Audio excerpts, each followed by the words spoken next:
Hello! Merry Christmas / holidays / December, internet folks and gentlefolks. Today we've got a little treat for you. It's our little wrap up of Christmas gifts that you might consider buying for people in your life of the board game variety. Got a whole bunch of different categories here. Ooh, exciting. And the whole team giving their recommendations of the things that they think are going to be absolutely cracking gifts. Without further ado, games that you'll play with a family. Maybe your family, maybe not. It's not for us to judge. Rush Out is one of my favourite family games in years, mainly because it features everybody fighting against one evil wizard. It's a game where everyone's rolling dice rapidly at the same time. It's frantic, it's silly. The team of animal heroes and the team of just the wizard have decks of cards they need to get through as quickly as possible by flipping them over and then rolling the correct things on the dice, putting those dice onto the cards, and then clearing them and moving through the dungeon. It's a fabulous game with a campaign that unlocks new mechanics as you go. It is raucous, silly, really recommend it. If someone you know might enjoy something that's really good in a really small box, then consider picking up a copy of Scout. This one comes with me every single time I go to the pub. We've got a review right here. Oh, delicious, delicious little box. And if it's not available, because stock has been a little bit on the fritz recently, try getting a copy of Bohnanza. We just talked about it on our top 10 games that everyone should playlist, so you probably should play it. That podcast will be somewhere over here. And Bohnanza, great little bean trading game, gets everyone around the table all raucous and angry about beans. Llamaland is the latest game from the person who came up with Bärenpark. That makes them seem like they invented the idea of bears in zoos, and I don't think Phil did that. He did a lot, but he didn't do that. This is a game of trying to make high little tetromino mountains for your llamas. You got some of that slightly bitey achievement-style missions, but mainly you'll be pulling your own hair out at the fact that now you've put a llama on that hill means you can't put another tile on top of it because there's a llama there. That's how llamas work. It's not as good as Bärenpark, and you might still want to get that, but it's incredibly adorable. It's wonderful to look at, and it does contain llamas, and all of those things count for quite a lot. So I think it's still a pretty great gift. Another pub favourite for me is Hey That's My Fish. It sounds like a joke, but this tiny little tactical game that can be understood by literally anyone, where you push penguins around a board trying to hoover up fish, is actually one of my favourite games, maybe. It's simple, it's fun, it's immediate. Great little game. This is one of the most exciting things that I have played or reviewed in the past few years. A family cooperative game about cracking codes that basically has you doing some homework and learning about ciphers. It has a comic book that you flip through, then there's a story. There's puzzle elements that I won't spoil that tie together the game and the comic. And the game is actually a game within a game. It's sort of like Inception for kids. I had a lot of fun with this, having pretty minimal levels of challenge with another adult, but I think if you play this with children, it's going to blow their minds. A little bit pricey perhaps for a box this big, but trust me, there's some exciting stuff going on here and it's well worth a look. Fire in the Hole is probably the most family-friendly game I have ever seen. In your turn, you will play a card that will either make everyone throw a cannonball or in some way manipulate what is going on around you. There's a bit of meanness in it, but it's always optional, and you're probably just going to have it done straight back to you anyway.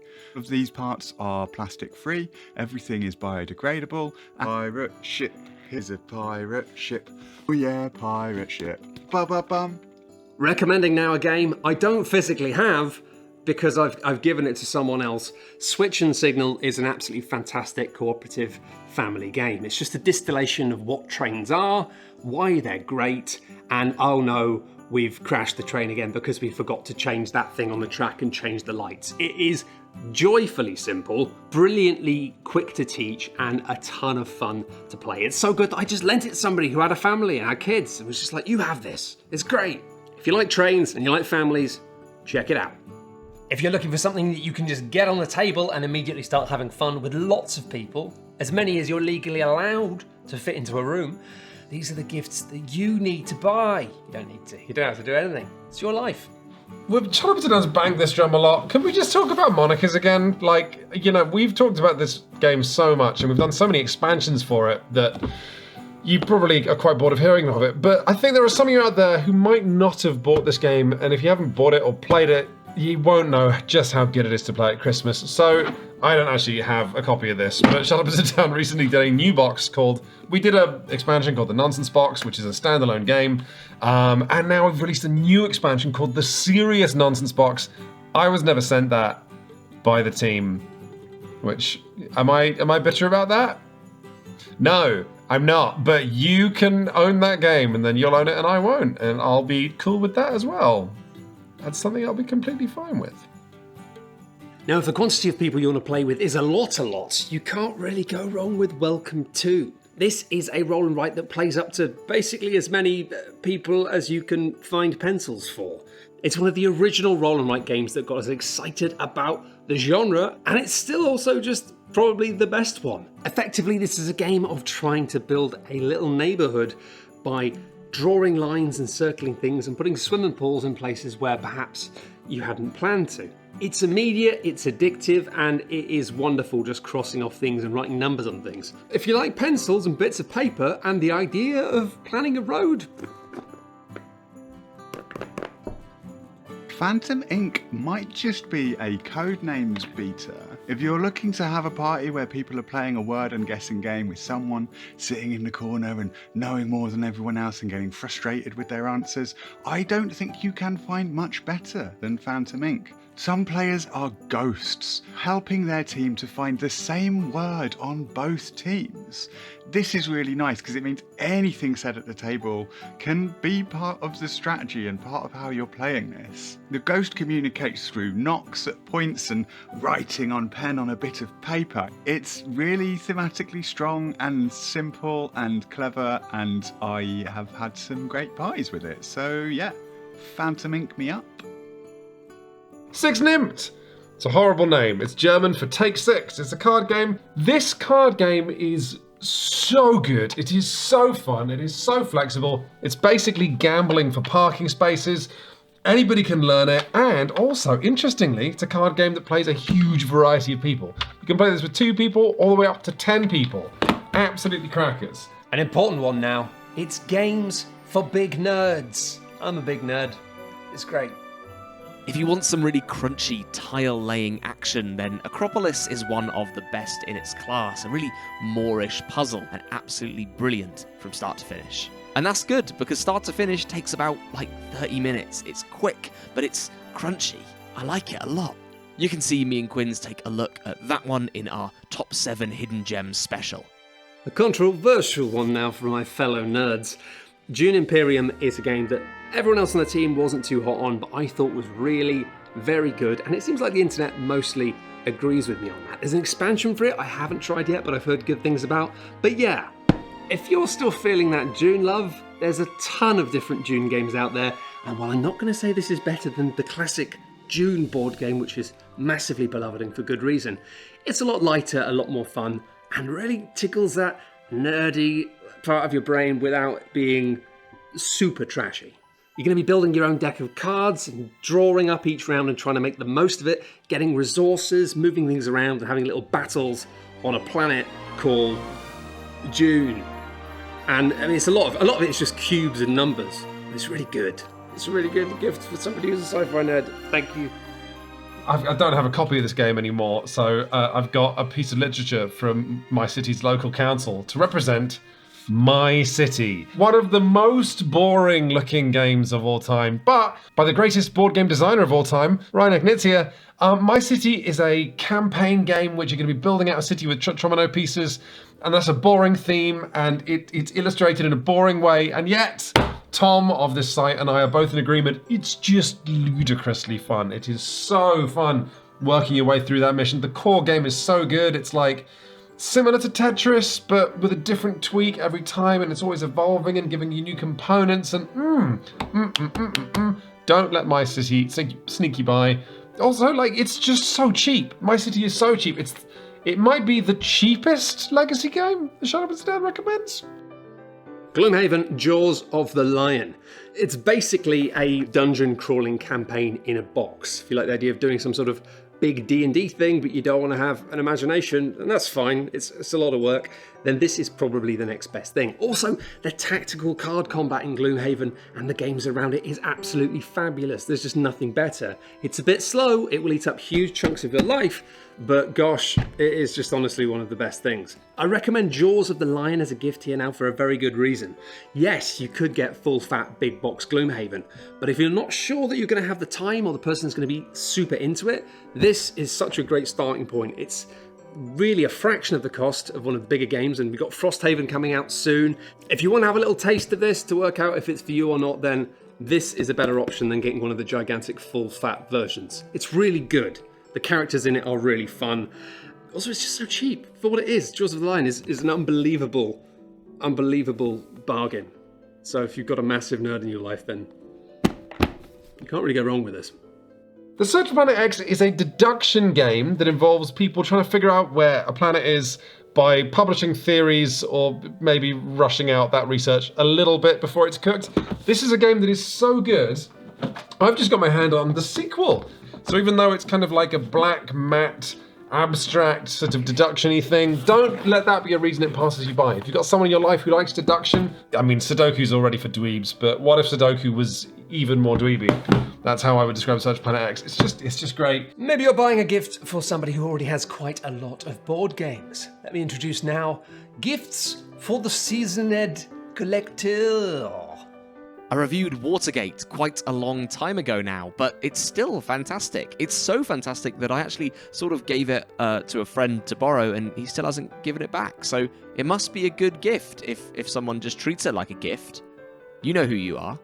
Deep into and back out of the belly of a huge mechanical beast. This is a tile-laying game where you are exploring essentially the cube from the film Cube.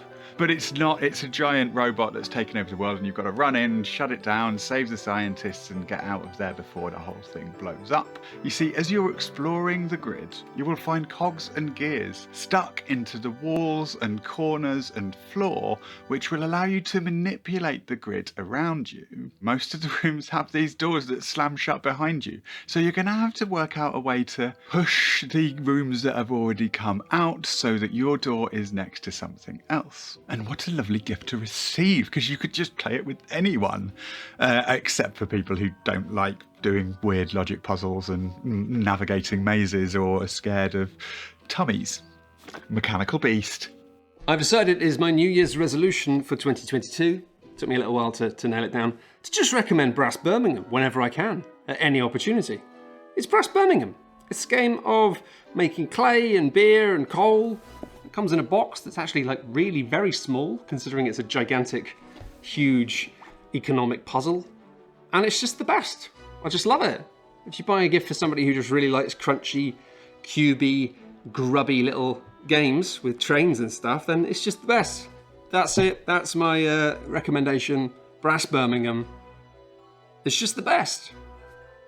Mandala is just fabulous. You can take a look at that in one of Quinn's reviews, where he talks about lots of lovely card games. And Mandala doesn't really fit in the card games sphere for me. It's kind of an abstract thing, but it's really quite delightful. It's quite hard to get across how good it is, but it is. Trust me, you'll get Mandala and you'll have a great time. I love Inish. I love Inish so much. It's some people don't like it, but they're wrong. Basically, this is a game of trying to decide who's going to be the new Bren, who's going to be in charge of this lovely big land. It's kind of a war game, kind of a negotiation game, but mostly quite nice because you are all one big group of people trying to decide who's going to be in charge of things. And that means throwing passive-aggressive parties, exploring new lands, and just generally wandering off to the edges of the earth because you're fed up with everybody else. Also worth a look, if this is something you've already got in your collection, or the person you're buying for has, is the expansion, Seasons of Inish. It ups the player count to 5 and just adds a bit of everything else new. You got new lands to explore, new god cards to use, new colours of plastic people to be, and some new systems that mix up the months a little bit. It really doesn't reinvent the wheel. It's not very exciting to talk about, but it's more Inish. And if you've played tons of Inish and you're like, oh, I really like it, but it's getting a bit thin, boom! Seasons of Inish is great. It's a really good expansion. It's just not very exciting to say that, all right? But sometimes we just need to say the boring things. It's good. If you want sort of a big box game that you want to get, like, for maybe the person who runs your regular gaming group, it'll sit lots of people, check out Heat. We just did a review of this one, should be up on the channel round about now. A fantastic racing game and a real juicy little system. Ooh, very, very spicy, very, very fun. Fantastic game. It's a little pricier, 60 quid, maybe for someone who you really treasure, you know, someone who really deserved it this year. Someone who went on Santa's good list. That's Heat, and I think that's just my only sort of connoisseur recommendation for lovers of all games. Sounds a bit seedy, doesn't it? A pretty crucial section in our gift guide video now. Gifts for people who say that they don't really play games. If the people you love playing games with only seem to like games when they are mean and funny and immediately silly, then the best game for that by far is Cockroach Poker or Cockroach Poker. I don't have a copy of it here because I literally never have a copy of this game. Every time I buy this game, I take it with me somewhere, I play it with people, and we have so much fun that at the end of the night I go, you know what, you keep that, because it only costs about a tenner and I know it will bring them so much joy. This is a game of lying, bluffing, convincing people you're giving them scorpions when actually they flip it over and they're grumpy frogs. Another recent favourite that I haven't actually had a chance to talk about yet would be Splendor Duel, a really tight, tiny little puzzly game that takes what's good about Splendor and that's the sound of it getting crushed into a tiny little box. Lovely components and production on this one, a real little treat. We'll probably talk about that on a podcast soon. Wavelength. Wavelength is a game we recommend an awful lot. We play it an awful lot at conventions and during live shows. This is just a conversation generator. You get it out, people won't want to put it away, and people will have a really lovely time for a really long time. Plus, it's beautiful. One player is given a card with 2 different words on, and then they get given a position on a dial which tells them where they've got to try and get people to. And then by giving one clue, everyone else debates exactly where on the spectrum it's going to be and rotates this beautiful chunky dial. Dandelions has 2 to 3 players in a tiny little box. You don't actually go into the box, but the game fits in a small box. Each player will roll 11 of these lovely pastel-y rolly dice.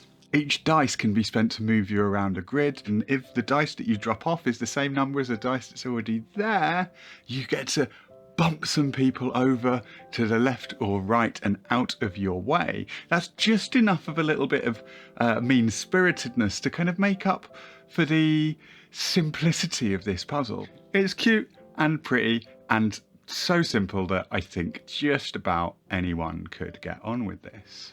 Possibly the perfect gift for somebody who thinks they don't really like games or want to play games. Skull is tiny, it takes moments to teach, and it's a game that unfolds as you play. It's basically poker without numbers. You have discs in your hand, you're trying to lie to people and trick them a little bit simply by inferring things and putting cards on the table in a slightly strange way. That's it.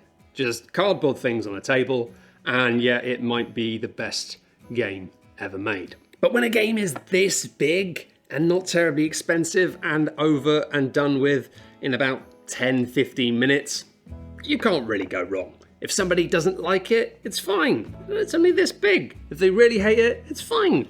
I'll just take it home with me. I can almost fit it in my pocket. Honorary slot here for Cheese Thief. It's not available at the moment. You can't seem to be getting a copy on most of the sites that I checked, but when it is in stock, Cheese Thief. Oh, Cheese Thief is just great. This is a really good gift to get someone who might run your local Blood on the Clock Tower night or something, because it's like all of social deduction compressed into the goofiest version where you're just screaming about cheese. You can see our Shucks preview for that game here. It's not sponsored or anything. I just really like Cheese Thief, and that's the only footage that I think we have of Cheese Thief, other than we talked about it on a live podcast over at Shucks. So Cheese Thief, great. Not in stock. If it is, hoover it up. Team 3 is a slightly older game, and a game that I really want to recommend because I saw it at Shucks and I was just very, very, very excited by it. And it's a game for 3 players and 3 players only, and they are going to try and build a thing out of Tetris pieces, 3-dimensional things. The card is being read by someone who is not allowed to talk, making those gestures towards another player who is allowed to talk but isn't allowed to touch the pieces. This in-betweener is trying to translate the information and give it to the builder. It's really interesting the way that you can play this in a group of 3 and play it in all sorts of different orientations and realise that everyone communicates differently. Oh my god, am I recommending this game because I think it might fix your relationship? No, it'll probably break it, but if you go into it with the gentle, kind heart that you probably need for your relationship, try and do that.